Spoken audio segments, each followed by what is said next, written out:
ابو सुफियान शाम से एक काफिला जिसमें 50,000 सोने के सिक्के और हर किस्म का माल मौजूद था लेकर मक्का जा रहा था। लेकिन दरमियान में एक बहुत बड़ा मसला था। मक्का पहुंचने के लिए उसको मदीना के पास से गुजरना लाजमी था और मदीना में मुसलमान इस काफिले को लूटने के लिए तैयार बैठे हुए थे। तो अबू सुफियान ने सोचा कि क्यों ना, एक मिनट, मुसलमान काफिला लूट रहे थे, मुसलमान कैसे काफिला लूट सकते हैं, और वो भी रमजान के महीने में। असल में बदर की जंग से 1 साल पहले जब मुसलमान मक्का से हिजरत करके मदीना गए थे तो वो अपने साथ कुछ भी लेकर नहीं गए थे सिवाय उन कपड़ों के जो उन्होंने पहने हुए थे। मक्का वालों ने इनको गुस्सा दिलाने के लिए इनकी सारी चीजें, जमीनें, घर सब बेच दिए थे। और ये वो काफिला था जिसमें बहुत सारा सामान वो था जो मक्का के मुसलमानों से लूटा गया था। तो मुसलमान लूट नहीं रहे थे बल्कि अपने से लूटे हुए सामान का बदला ले रहे थे। तो अबू सुफियान, इस काफिले का हेड, इस टेंशन में था कि अगर वो इस रास्ते से गया तो मुसलमान तो उसको छोड़ेंगे नहीं। तो उसने अपना रास्ता बदला और मक्का एक खत भिजवाया कि मक्का वाले फुल स्पीड इस काफिले की मदद के लिए पहुंचे। तो वो बंदा जैसे ही मक्का पहुंचा उसने काबा के पास जाकर अपने ऊंट के कान और नाक काट दिए और अपने कपड़े फाड़कर जोर जोर से मदद के लिए चीखने लगा। ये उस जमाने में उनका इमरजेंसी दिखाने का एक रिवाज था। मुसलमान फौज ऑलरेडी काफिले को रोकने के लिए निकल चुकी थी। अबू जहल ने उस कासिद से पूछा, कितने आदमी थे? उस कासिद ने कहा ऑलमोस्ट कोई 313 लोग होंगे। अबू जहल ने कहा हम 1000 लोग लेके जाएंगे। फिर उसने पूछा कितने घोड़े हैं, तो उस बंदे ने कहा ऑलमोस्ट कोई 2 घोड़े होंगे। अबू जहल ने कहा हम 100 घोड़े लेके जाएंगे। फिर उसने पूछा मुसलमानों की फौज में ऊंट कितने हैं, उसने कहा कोई 70 कैमल्स होंगे। We'll bring 170.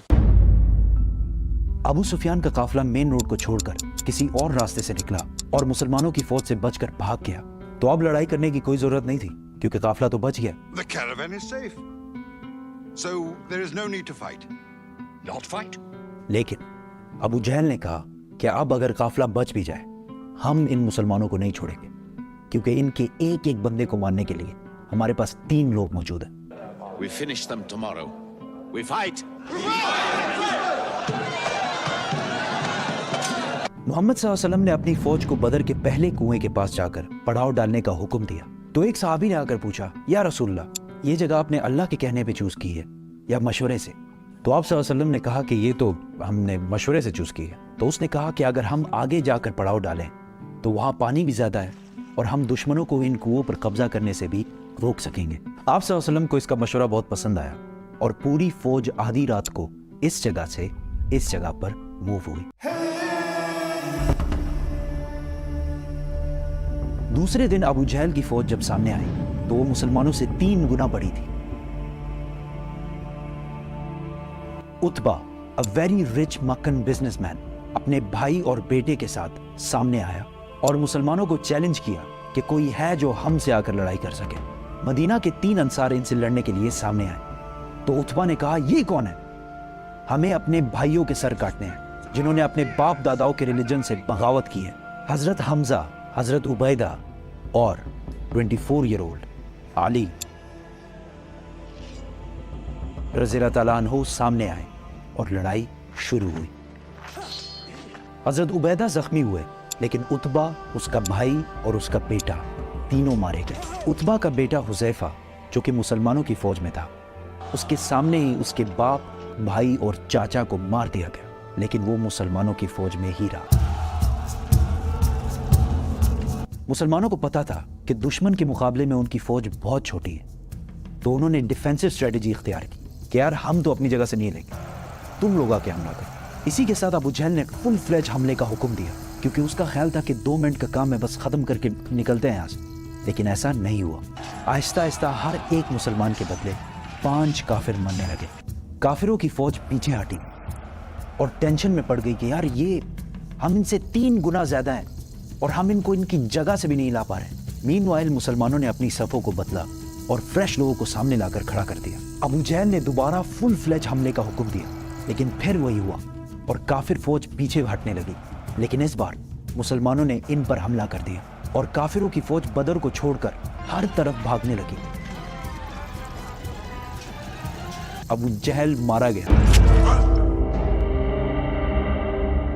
मक्का में सारे जीत की खबर का इंतजार कर रहे थे کیونکہ پچھلے 60 سال میں مکہ کے قریش کو کوئی بڑی شکست نہیں ہوئی تھی اور آلموسٹ 65 سال پہلے انہوں نے ابرہہ کے 60,000 فوج کو بھی ہرایا تھا اور اس کی وجہ سے پورا عرب قریش کو اپنا لیڈر مانتا تھا. لیکن اب مکہ کے قریش صرف 313 لوگوں سے ہار گئے تھے. پہلے جو لوگ جنگ سے بھاگ کر مکہ پہنچے تو ان پر کسی نے یقین ہی نہیں کیا کہ ایسا ہو ہی نہیں سکتا کہ ہم جنگ ہار گئے ہوں. لیکن آہستہ آہستہ انہیں سمجھ آنے لگی کہ وہ یہ جنگ اور پورے عرب میں اپنی عزت ہار چکے ہیں. ایک مشہور ویسٹرن ہسٹورین لکھتے ہیں کہ جنگ بدر سے پہلے عرب محمد کو ایک کمزور آدمی سمجھتے تھے جس کو اپنے ہی لوگوں نے نکال دیا تھا اور وہ دوسروں سے مدد مانگتا پھرتا.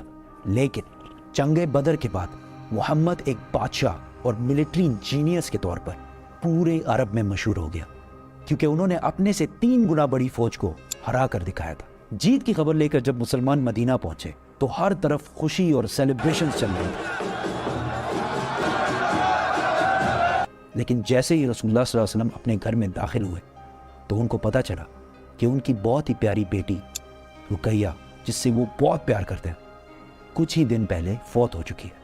اس بات سے رسول اللہ صلی اللہ علیہ وسلم کو بہت دکھ ہوا لیکن مسلمانوں کی خوشی اور سیلیبریشنز جاری رکھنے کے لیے انہوں نے اپنے غم کا ذکر کسی سے بھی نہیں کیا اور یہ سیلیبریشن زیادہ دیر چل بھی نہیں سکتی تھی کیونکہ اس بار ابو سفیان نے پورے عرب سے 3000 کی فوج جمع کر کے مسلمانوں سے بدلہ لینے کی تیاری شروع کر دی تھی. They are gathering.